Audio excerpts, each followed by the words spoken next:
Good morning and welcome to The Street here on BNN Bloomberg. I'm Paul Bagnall. Thank you for being with us. On today's show, we'll take a close look at yesterday's Bank of Canada decision, and new gross domestic product numbers are coming in the United States in half an hour from now. The common theme, economies in both countries are slowing. The question on investors' minds is, when will the Bank of Canada and the U.S. Fed begin cutting rates? Our featured guest is a portfolio manager.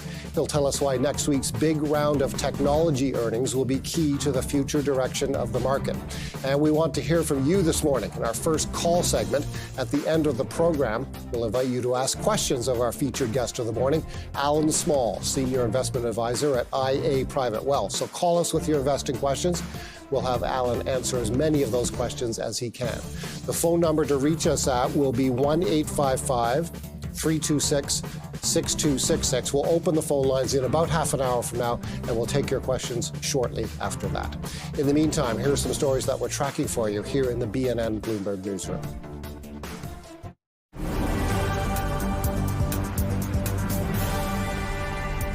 Shares of Tesla are trading lower in the pre-market after the electric vehicle maker narrowly missed earnings estimates and warned its rate of expansion will be notably lower this year. Tesla avoided offering specific targets for the year ahead.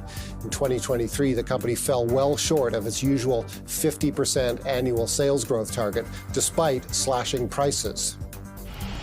Shares of Boeing are also coming under pressure. This comes after the U.S. aviation regulator froze planned production increases for its 737 MAX aircraft. The FAA is investigating how Boeing builds its aircraft after a door panel blew out during an Alaska Airlines flight. The 737 is Boeing's top-selling aircraft. Meanwhile, shares of IBM are on the rise after fourth quarter revenue and profit topped expectations. The company's overall profit margin jumped to its highest level since 1999. Looking ahead, IBM sees $12 billion in free cash flow this year and revenue growth in the mid-single digits.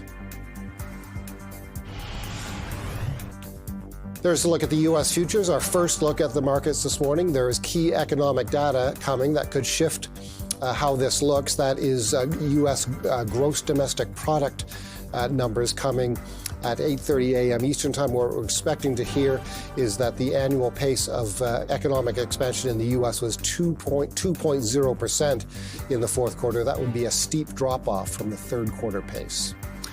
And now our top-line story.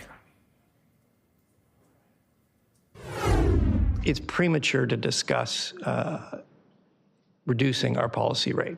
The discussion, our deliberations are shifting from whether we've done enough to how long we hold. But there was a clear consensus. It's premature to be discussing cutting our policy rate. We need to see more progress before we have that discussion. That was Bank of Canada Governor Tiff Macklem, of course, speaking at a press conference yesterday. It was a clear suggestion that the next time the bank makes a change to its key lending rate, that change will be a cut.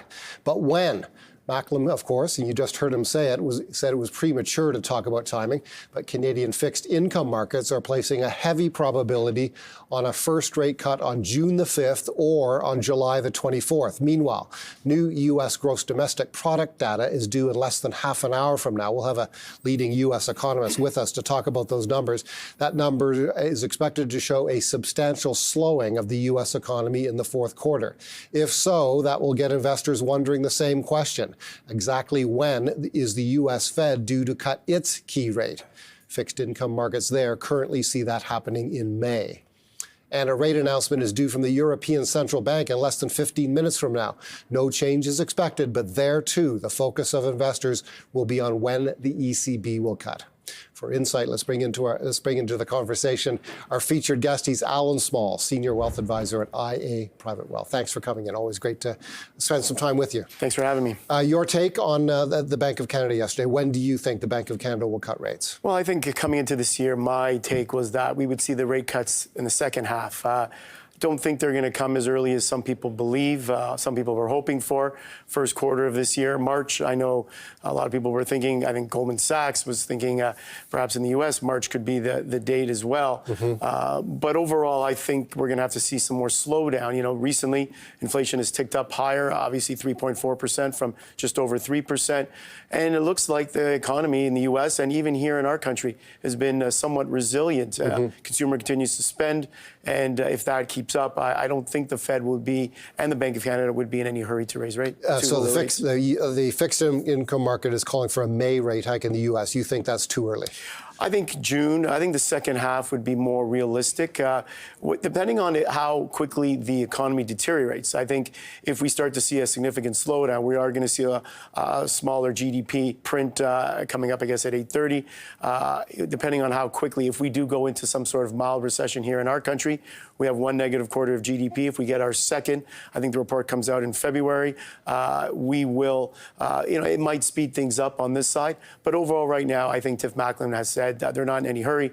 They want to see inflation still come down and really show that it's headed towards their 2% target. We'll have Brian Rose with us at 8:30 a.m. Eastern Time. He's a senior economist at UBS Wealth Management to talk about those U.S. gross domestic product numbers and what they may mean to the U.S. Fed. Let's talk about the markets then. We are now well into earnings season. S&P 500 earnings season. Is the focus of the market's earnings, or is it the path of interest rates, or is it a mix of both? I think it's a mix of both. We really haven't seen a whole lot as yet. I know U.S. banks reported, I think, a bit of a mixed result. I think there were some good things. There were some not so good things to take away. Bank stocks didn't really move an awful lot on that. I think the earnings season for us really kicks off next week when we get the big tech names. Obviously, the market is moving based on technology once again. The Magnificent Seven, or maybe now the Mag 6, as they call it, if you remove Tesla, not doing so well this year. But I think until these names report and tell us how they're doing, the markets are pretty much just kind of waiting in anticipation of that. And I think the path of least resistance right now is to the upside. And so we are seeing markets move higher. Will valuations get stretched if earnings don't show significant growth? Yeah, absolutely. And some would argue they're already stretched, especially on the big cap tech names. So I think there are some names in that big cap tech space that still represent good value, growth at a reasonable price, if you will. Google or Alphabet, for example, I think is one of them.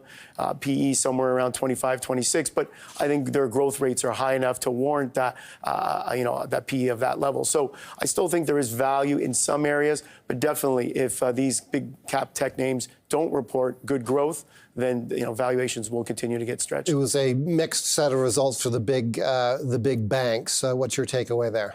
Yeah, I think the banks, a lot of them are still trading very cheaply. The big banks, Citibank or Bank of America, even Wells Fargo, J.P. Morgan, a lot of these names trading at 10 times forward earnings.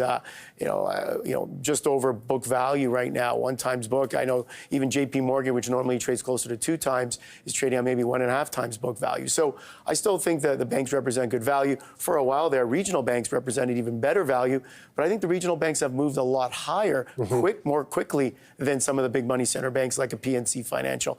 But I still think you can even look at some of the big super regionals like a PNC or a U.S. Bancorp. I think there's still room to run there, and they all are paying really good dividend yields. Okay.